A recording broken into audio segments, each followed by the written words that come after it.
It looks old, smells old. Look, Fat Pirate. Binge Weight Watchers. It sounds really aggressive and satisfying, but it doesn't damage the book. Hey, so you've stumbled across my face on the internet. My name's Chloe and I've recently been doing some book painting videos on Instagram and YouTube, making shorts and reels and just little videos like that. A few people have kind of said that they were interested in what I've been doing and just wanted to know a little bit more information, so I thought I'd do a video just talking a bit more in depth about the books that I've painted so far and what I'm thinking of doing next. I don't solely paint books, I'm kind of just a crafty, arty person anyway. I like doing like DIYs and just random projects. So yeah, I'm not trying to make this my thing, it's just a bit of a hobby for me to do at the moment. It's quite relaxing, like in an evening after work I like to just paint a book for a little bit. A little disclaimer before I start, I'm not the first person to have done fore-edge paintings. It's been around for hundreds of years. I think it started in the 1600s. There's plenty of people out there at the moment painting books and doing really well. I'm not the best one, there's loads of people, so just getting that out there. Yeah, let's get started. So, I should have had a drink before I started. This one is the first one that I painted. It's Harry Potter and the Goblet of Fire. Anybody that knows me knows I love Harry Potter, so of course I was going to do that first. I don't know why I picked the fourth one to do first, but there you go. I did the scene in the Black Lake where the mer people try and stop Harry taking other people's hostages, and then I've done the little song that they sing, you know, when he opens the egg, saying, oh, wrong way, come seek us where our voices sound, we cannot sing above the ground. An hour long you'll have to look to recover what we took. That was just to finish off the ends, and paint the whole book. But I was pretty pleased with this one. I haven't really painted anything with like facial expressions. I've done portraits and things like that with just a neutral expression, but I've never tried to get any sort of facial expression in there, so really chuffed with how that turned out. All of the books pretty much that I work on have been second-hand, either just my own old books or other people's books, or I've just bought them from charity shops or second-hand shops online.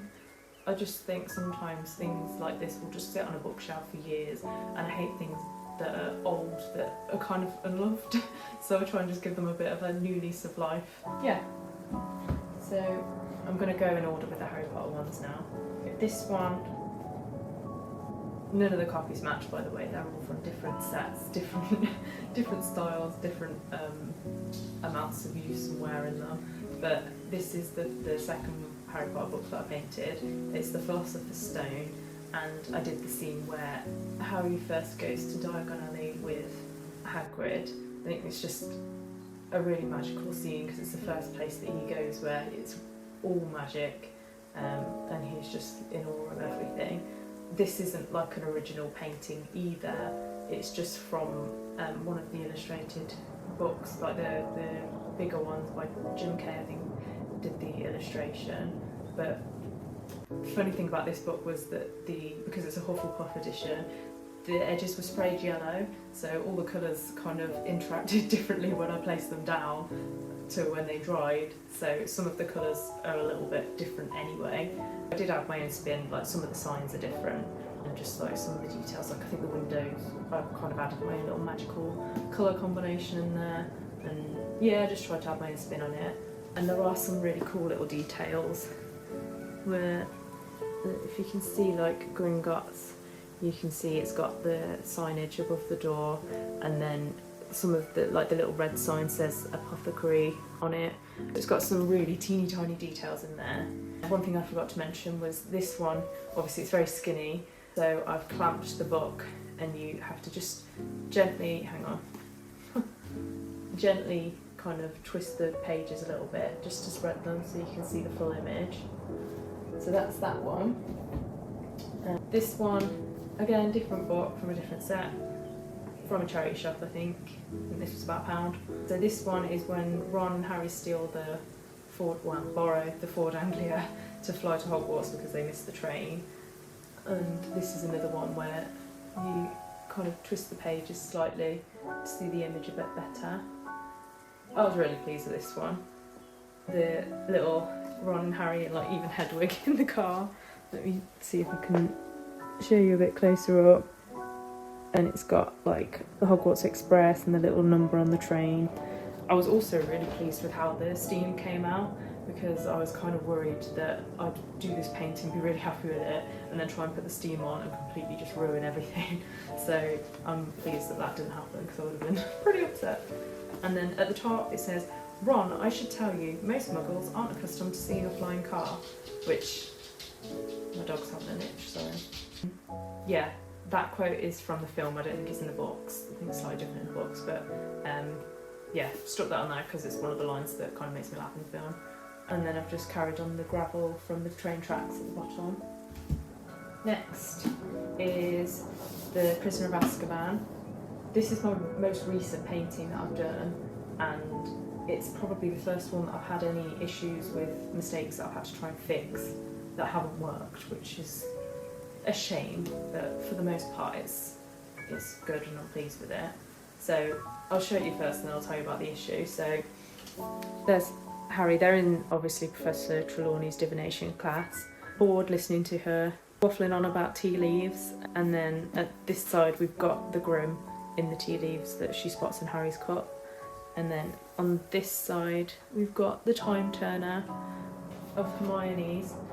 I was trying to think of something else that was quite prominent in the film, so I thought I'd add that in there.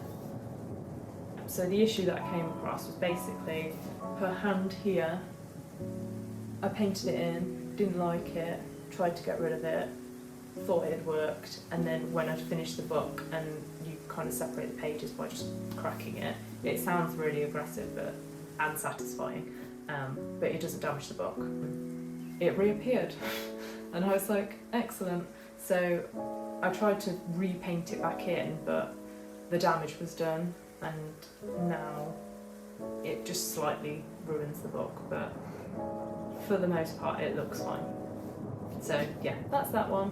Moving on from the Harry Potter books, we've got a Treasure Island one, which was also from a charity shop. I think this one was about £2. I really like old books, like before we even look at the painting, even though it's really old and battered. Look at all the little like embossed spine and the gold details. I just think they're so pretty. Even just decoratively, like on a shelf, that just looks nice. This is a really old book. Wow, it looks old, smells old, but I don't actually know how old it is because somebody ripped the page out that it was probably written on. I wasn't sure how the paint was going to react with this because the pages are kind of like, the paper's different. I don't know how to describe it, but it just feels like the paint's going to seep in more. So I was a little bit sceptical as to whether this would work or whether it would just be a bit of a didn't work situation, but it was actually fine. It did bleed a little bit into some of the pages more than the more like modern books did, but you know, most of it is fine. This is another one where you kind of twist the pages to get the full effect of the image. Look, Fat Pirate. Binge Weight Watchers. As you can see, the pages are a bit more ridgy on this one, but I think that's just the age of the book, and just how it was kind of bound, I think, back then. But I've still got like all the details, like the knuckles on the hand, the little skull and crossbones, even his face. Like you can see all the little details that I've put in. It's worse on this side, but I think these pages were just a little bit more old and damaged than, you know, the middle part of the book. So yeah, that one turned out really well, and I love the idea of buying something old that's been stuck on a shelf, getting dusty for years, and giving it a bit of life. Like somebody's going to pick this up now and have a look at it instead of just ignoring it, which makes me really happy. On to the last ones. I have painted a couple more, but one of them I gifted as a present, which was a Lord of the Rings one, and then another one was a book of my granddad's, which I took from his shelf and decided it was Wind in the Willows, and I tried to paint the rat and the, what's it called, mole in a boat rowing away. He couldn't see it. He had to use a magnifying glass, but he liked it. I'm sure he would like it if he could see it. Anyway, these ones are like the Lord of the Rings and Hobbit. And there's so many things that you could paint on these. I found it really hard to pick just one, but then I thought there's a lot of Lord of the Rings books out there, so I can just paint some more. So I settled on the scene where Gandalf's in the cave and he's doing his little speech to Frodo. Well, it's quite a long one actually. But anyway, yeah, so this is what I chose to do across the 4 books, and I just think it's super satisfying taking like one of them out and just like piecing it back together again. These ones, they're really nice copies. I got them from like an antiques kind of place, which had loads of really cool random stuff there. So random, I actually got this. Plant's trying to cling onto it. I got this little marmalade jar, which I think is so cute, and the books, and that's how random it was. I love going to places like that because you could just find so many really funky things for wonderful prices. These were £10 for the 4, and they're really nice quality. I think they're from 1998, and they've got really nice illustrated covers. This one I was really chuffed with. I think in a way it was easier having it, like it's still a small canvas, but a slightly bigger canvas and a bit more room to play with. But also the edges of these books were just particularly nice to paint on, as edges of books go. But yeah, so really enjoyed painting him. The only thing that was really annoying, and I don't know why you would do this, because these are all from the same set, the Fellowship of the Ring book is like 2 or 3 millimeters bigger than the rest of them, so I had to make sure that I lined them up in the correct way so that when they're sat on a bookshelf, his nose doesn't have like a weird line going in it. Do you know what I mean? But yeah, so that's that one. And that's all of them. I have started a new book, and I will show you that next. But I filmed this on a different day because I'll let you into a secret. I've been doing some gardening and I didn't notice my fingernails were grey. So when I was showing you all these books, I was just thinking people are going to judge me massively for my grey nails. So I've just filmed it again because I just didn't want to cause any drama about my dirty nails. They're clean today, look. Well, for the most part.